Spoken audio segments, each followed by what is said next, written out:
반기문 유엔 사무총장이 전격적으로 방북을 추진 중이라는 소식이 전해지면서 관심이 집중되고 있습니다. 방북이 성사되면 김정은 위원장과의 만남이 예상되는 가운데 국내에선 반기문 대망론이 다시 불거지고 있습니다.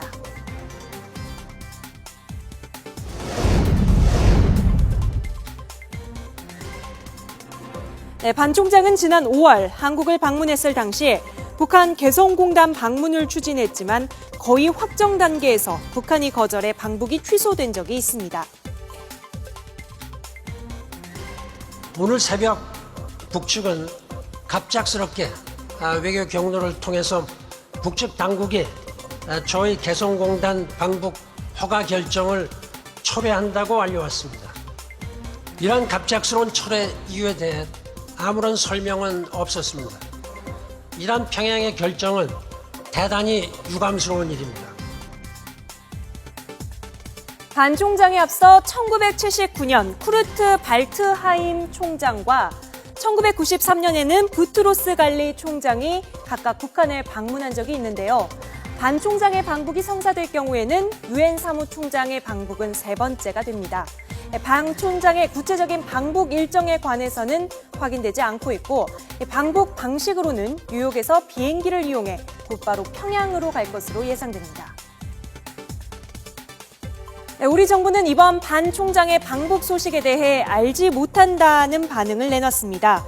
반 총장은 우리 정부와의 사전 교류 없이 유엔 채널만을 통해 방북을 추진한 것으로 추정됩니다. 스테판 두자릭 유엔 대변인은 정례 브리핑에서 반기문 유엔 사무총장의 이번 주 북한 방문 가능성을 부인했는데요. 유엔이 여전히 반 총장 평양행에 대해 명확한 설명을 하지 않고 있지만 북한과 유엔 간 일정 조율 등 막판 협의가 이루어지고 있는 게 아니냐는 관측이 계속 제기되고 있습니다. 반기문 총장으로도 가시면은 좀 가시적인 성과를 이제 거두셔야 될 텐데 그러려면 이게 유엔 사무총장 입장에서 가시지만은 유엔에는 지금 말하자면 대기업의 이제 대표시고 총수시고 그런데 주주들이 있습니다. 그래서 그 주주라는 게 이제 유엔 회원국이고 그 중에서도 유엔 안보리 상임 5개국 그런 그 중요한 국가들과의 어떤 그 조율이 필요할 것입니다. 그 외에도 이제 이 한반도 문제를 다루기 때문에 한반도 문제의 당사국인 우리나라, 그다음에 이제 미국, 유관국, 일본, 중국 다 이 관련이 되기 때문에 그런 조율을 하는데 상당히 시간이 걸리지 않느냐. 그래서 이제 시기적으로도 아직 지금 확정이 안 되고 좀 신중한 그런 입장으로 나오는 것 같습니다.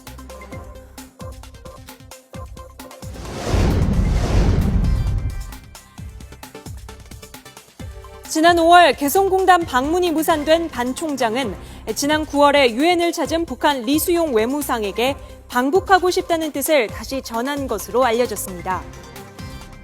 자유아시아방송은 대북 소식통을 인용해 반 총장이 오래전부터 방북 의사를 타진해왔고 이번에 북한이 요청을 받아들인 것이라고 보도했습니다. 그러면서 김정은 위원장이 스위스 유학 시절 후견인 역할을 한 리수용 외무상이 반 총장 평양 방문을 직접 주선한 것으로 파악된다고 밝혔습니다.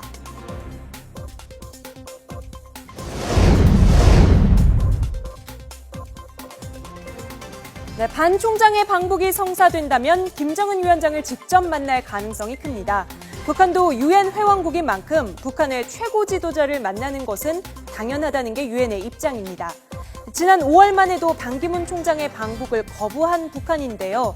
이번에 반 총장의 방북을 허락했다면 6개월 만에 입장을 뒤집은 이유가 무엇일까요? 북한이 전격적으로 대외 정책에 나선 것은 고립을 벗어나기 위한 것이라는 분석이 나오고 있습니다. 유엔 국제기구의 수장을 초청할 만큼 국제사회와의 대화에 나설 의지가 있다는 것을 보여주기 위해서라는 겁니다. 만약 반 총장과 김정은 위원장의 만남이 성사되면 김 위원장은 집권 후 처음으로 정상급 외교 데뷔전을 치르게 됩니다. 핵 개발 고수로 코너에 몰린 김정은 체제가 육자회담 당사국 대신 유엔을 통해 출구 전략을 모색할 수 있다는 분석도 나옵니다.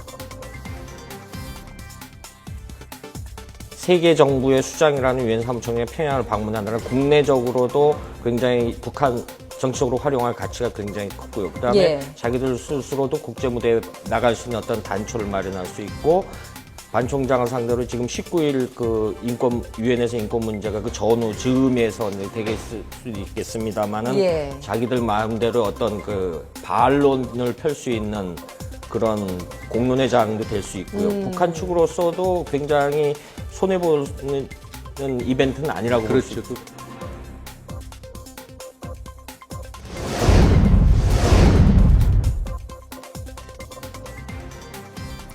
유엔 사무총장으로서 반기문 총장의 방북 계획은 우리 정치권에 민감한 파장을 낳고 있습니다. 친박계 홍문종 전 사무총장의 반기문 대통령의 친박 총리 조합으로 튀어나온 개헌론의 불씨가 채 사그라지기도 전에 방북이라는 대형 이슈로 반 총장이 다시 거명됐기 때문입니다. 반 총장의 방북 추진설이 돌면서 정치권은 미묘하게 들썩였습니다. 친박계 중진인 홍문종 의원이 지난 12일 개헌론을 꺼내며 반기문 대망론에 불을 지핀 시점과 맞아떨어졌기 때문입니다. 박근혜 대통령은 지난 9월 제70회 유엔 총회 참석차 미국 뉴욕을 방문한 3박 4일의 일정 동안 반 총장과 7번이나 만나면서 반기문 대망론을 촉발하기도 했는데요. 일각에서는 내년 4월 총선을 앞두고 김무성 새누리당 대표를 견제하려는 의도가 깔렸다고 보는 시각도 있습니다. 이번에 방북이 성사되고 북한의 김정은 위원장과의 회동이 성사될 경우 반 총장은 통일 외교 분야를 선점하는 효과와 함께 유력 대권 주자로 각인될 기회가 될 수 있습니다. 실제로 최근 나온 여론조사에서 반 총장의 지지율이 김무성 새누리당 대표와 문재인 새정치연합 대표보다 2배 가까이 나오는 것으로 나타났습니다. 반기문 영입론과 맞물려 친박계에서 반 총장의 방북을 예의주시하는 이유입니다. 하지만 여권 내 비박계의 기류는 좀 다릅니다. 반 총장이 거론될수록 비박계에 대한 견제로 읽힐 수 있기 때문에 직접 말을 하지는 않아도 내심 불편한 기색입니다. 야당 역시 반 총장의 방북을 경계하는 눈치가 역력합니다. 새정치민주연합 박지원 의원은 반 총장의 방북을 적극적으로 지지하고 환영한다면서도 여기에 국내 정치 문제를 개입한다고 하면 문제가 있다고 언급했습니다. 개헌 가능한 거는 일부 야당 의원 중에 사실은 개헌 필요성을 언급하는 야당 의원들이 굉장히 적지 않아요. 그럼 200석 맞추는 건 굉장히 구조적으로 쉽죠. 그런데 단서가 있죠. 여권 내부에서는 내년 총선 결과가 성적표가 어떻게 나올 것이냐라고 이렇게 하는데 결과적으로 지금 방북설과 맞물어서 이게 반기문 총장이 의도했든 의도하지 않았던 간에 만약에 방북이 선사된다라고 하면은 본인 의지와는 상관없이 이른바 차기 대권 후보 반열에 굉장히 구체화되는 그런 결과로서 나타날 가능성이 아주 크죠.